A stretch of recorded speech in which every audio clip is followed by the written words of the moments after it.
Did y'all see that? Hey guys, it's your girl Tower Crush back with another review. And this time it is for Tyler Perry's The Oval. If you have not already, hit my subscribe button because we are about to get right into it. Okay, this episode was a lot. Now, it is the mid season finale, so we expected it to be juicy, and it did not disappoint. So, where do we begin? We began with Donnie busting in on Lilly and Bobby hunching in his bed. And immediately Bobby pulls a gun on him and he's just like, "You don't want to shoot me. I'm the chief of staff. Don't nobody care about you being the chief of staff. That ain't no extra charge like it would be if you was the president. You just the chief of staff. You ain't all that." And I just don't understand why Bobby felt like he needed to keep the gun on him. Like he said, "I'm not a threat." Like he's really not. You can kick his butt. You don't even need a gun. Like, why do you even have a gun out? Like, I don't understand that. Maybe for somebody else, but not for him. Not for him. Like his wife could kick his butt, I'm certain, if she really tried. I mean, that's Donnie, That's his new name. I'm not calling him Donald anymore. He's Donnie. He's Donnie. Okay, so Donnie was in his feelings a little bit, and I think that made Cal feel a certain way because he don't want him to care about his wife at all. Like Cal ran off like, "I'm taking my ball back," and he left so quick, and I thought that was kind of funny. But I thought it was odd because Donnie said that he got a call that told him to go home, and Cal said it wasn't him. So I'm thinking it must have been the little creep, Jason. I think Jason is the one that called and told him to go home. But how he knew he should go home, I don't know. What his motive was for telling him to go home, I don't know yet. But that's what he told him, and that's what he did, and that's how he caught them. Now, we saw Hunter in a meeting with, I guess, his chief of staff and some of his cabinet members, I guess, and they were floating around Supreme Court or justice names, federal judges or something. And, they basically, he couldn't stop looking at Ellie, and Ellie couldn't stop looking at him. And he ordered her into the Oval Office after the meeting that he abruptly ended and basically berated her about having his drawers in her purse and told her that he did not believe her, that she was definitely trying to blackmail him, and he was not having it. And so she was like, "No, I'm really falling for you. I mean, I'm just addicted to you, your smell, your touch, your girl boo. Ain't nobody buying that. Nope, it ain't even like that. Nope. Don't even act like you think it's anything more than what it is, because you know the game and you're playing it. So don't act like you're an innocent person in this. You're getting what you want out of it. What about you? You got a promotion, didn't you? I mean, that's the old way of doing things. People won't act like that never was a thing. Yeah, it's always been a thing. It ain't what you do, it's who you screw. So don't be going trying to act like you supposed to get something, like he's supposed to leave his wife for you. I'm good for you. What does that mean? You are 20 years younger than him, at least. Girl, girl, get somebody your own age whose libido ain't gonna run out in a couple of years. He ain't got that long. He wearing that penis out, honey. He does not have long before that thing don't work no more. Get you somebody young. Quit playing. And not that Allen dude, because he's too much. He's too controlling, and you need to leave him alone. But moving right along, we have Nancy. Nancy was at home telling Barry with his little dumb self that he needed to wait on his dad. And of course, Barry don't want to wait because Barry's grown. And Barry don't think, fat meat greasy. So he gonna go on his own. He gonna tell his daddy the wrong time because he wanted to go and get his daughter by himself. Just dumb. Like, I mean, if the dumb award goes to anybody, it's definitely going to Barry. Barry makes the dumbest mistakes ever. Now, moving along to Sam. Sam was questioned by Richard, to make sure that he wasn't the baby daddy. And he was like, damn well I ain't never touched Nancy. He said, "I would never do that to you. And I never did that. I never saw her with anybody but family and whatnot." So that's like, ooh, what family? His family? Hmm. Hmm. So it made you think a little bit there. And then, but Richard pretty much saw him coming out of the yellow room with the first lady with his pants ajar and his shirt untucked and everything. So he's like, "You did you really just have sex with the first lady? Like you stupid."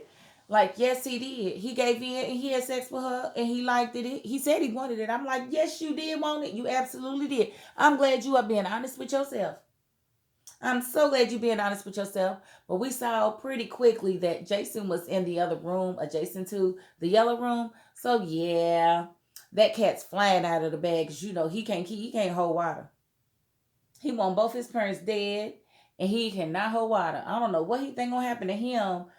Why he out here killing people if he kill his parents when they the ones covering up all his murders. But he definitely wants something to happen to them because he keeps telling on folk. And so he comes out of the Jason office and berates his mom a little bit, tells her it smells like sex in there, and he's got his character is kind of just a little bit. It grew on me just a little bit today, and I'm sure I won't like him when he comes back in July. I'm certain of that, but right now, kind of grew on me a little bit. I was like, you know what, Jason, this was a good episode for him. All the way up until he goes to Alan's office, and oh my God, he is like just throwing himself at Alan, like trying to make him mad, trying to make him want to kill his dad. It's like, no. And he said that he was banging his girlfriend. No, he wasn't, because he sent her out of the room. So that was a lie. That never happens around here. Did y'all hear that siren? Something's an emergency. That never even happens around here. So send a little prayer. Okay. So that was just, like I said, kind of weird that he was trying to basically you know, throw Ellie under the bus to get Alan to kill his dad. And Alan is just, I don't know if Alan wants to do it, but if he does, he's not going to tell Jason about it because Jason's not stable. Diane was actually not in a elevator when he had that chainsaw. She was in another room. And he said she took a lot of pain, which I'm thinking means that she's dead, but she did give up Bobby and Max in the roundabouts of their location, which won't make it very hard for them to find them. Now, ooh, that was country as hell. Now, I'm sorry, y'all. I am from Kentucky, so yeah, that it came right on that. Now, let's get to the juice. I want to talk about this juice real quick. Now, first, let me talk about stupid Barry. So Barry goes with the money, not all the money, most of the money, to get his daughter back, and opens up the van door like he really thought he was gonna see his daughter. Like, are you that stupid? Are you? Yes, he is. Why am I asking? Why am I saying that? Of course, he's that stupid. Like, you really thought she was gonna bring her daughter to you if you bought that money? You got to be the dumbest box of rocks out there. Like, seriously, he gonna open the door and not expect a gang of Negroes to jump out of it. Guess what jumped out? A gang of Negroes, and they started ganging his butt and threw him in the back of the van. But you grown. You gonna go by yourself. You didn't have no strap. You didn't even bring your homeboys. You went by yourself.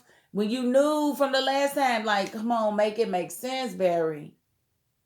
Why would you just make it make sense? Like,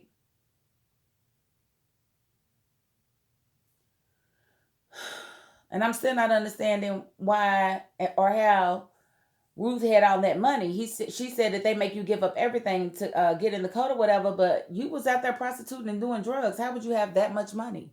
Where did it come from? So, there's still a lot of unanswered questions there.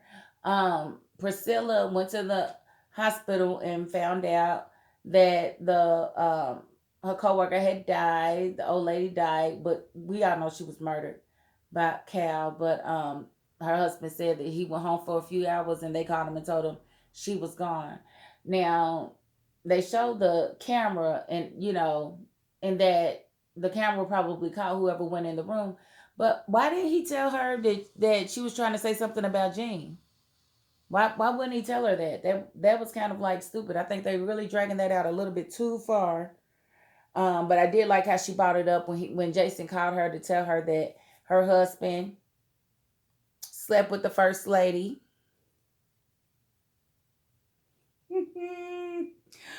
I said, "Oh Lord, he's trying to see some funerals round here. He wants to see the few rows round here. He hurried up and called her and told her, and didn't let her listen to it. And I don't know if she could hear her husband, but she could show enough hear the first lady. And I was just like, boy, he is evil. He is the worst kind of evil out there. He is evil and don't give a damn long as he gets what he wants. And I was just like, whew. But then she turned it around on him like, where is Jean? We know she was in your room. So where is she? What happened to her? So I don't know what's going to happen with that. If they will wind up coming together to kill his mother, or if she will actually continue to investigate Jean's death until she gets to the root and the truth. I don't know. It looks like Lily's going to try to make some type of proposition to Donnie about, her having sex with the person she wants to, and then him having sex with the person he wants to. Like I said, normally in those situations where the guy is gay, but he's a public figure and doesn't want to be outed as gay, he will have a wife and they will carry on, but they would normally have their own lovers outside of that relationship. It's more of a business arrangement than anything. And that's what this marriage would convert into, even though Lily definitely absolutely loved him to begin with. That's where it's going. um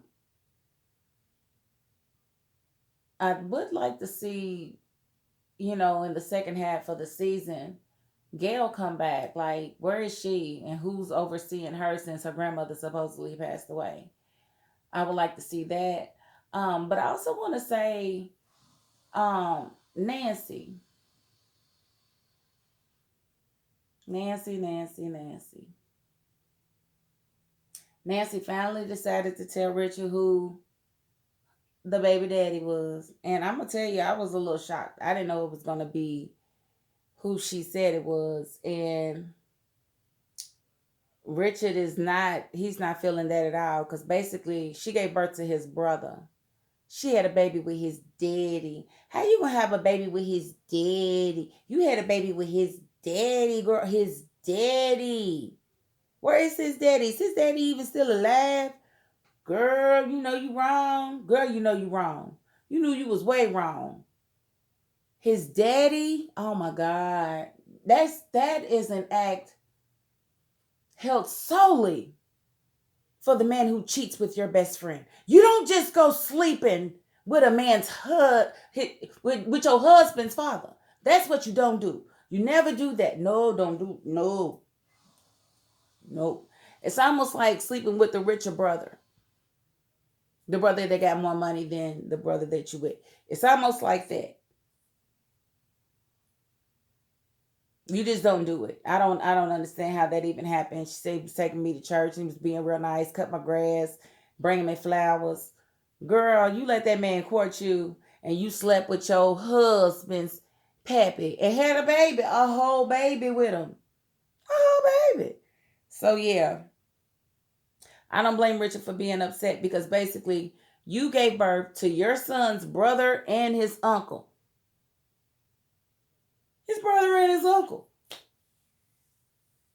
I don't understand it. I really don't. But she came clean, finally came clean, and now he knows the truth. So we'll see if he's able to move forward with her or not, or if he actually goes out and tries to kill his father, because it could get messy. But I'm glad he didn't leave that as a cliffhanger, because I was afraid he was going to do that. But he actually let us know who it was, because he knows we deserve to know. We deserve to know. Now, what if Gail comes back and she's totally different and she's actually reformed? What if she comes back and she's actually a good girl? Wouldn't that be something? But I would like to see her return. I would like to see the whole Jean situation wrap up. Um, it would have been nice if Diane would have been smart enough to wear a wire that was filming, that was taping off location, like at her home where it would be safe, like not just on her person, but somewhere else, so that everything said would have been recorded. But I don't know that that happened, and I missed if he defined whether or not he killed her, but it sounded like he did. So I think that's the last we'll see of Diane. Um, I think Barry is the weakest link. I'm so glad he got his butt kicked for being stupid. Um, I think Alan needs to continue to maintain his cool and keep his distance from Jason because Jason gonna get him in trouble. I think Jason is clever as heck and creepy as fuck because he is everywhere he ain't got no business being. And it's almost like you can pretty much guarantee if somebody's having a conversation within the White House at this point, he's in the next room. And I don't know. I hope he don't overdo that aspect of it. I hope he understands that. Yeah, he brings something to the table, but don't overdo that. Please, please leave some air of privacy for us to assume. But yeah, that's about all in that episode. But again, Nancy had Richard's brother. Pinky was Richard's brother. Mm, mm, mm. Got nerve enough to always point her finger judging people. Girl, you had girl. Well, that is my $5.02, and that's all I have to say about that. Peace.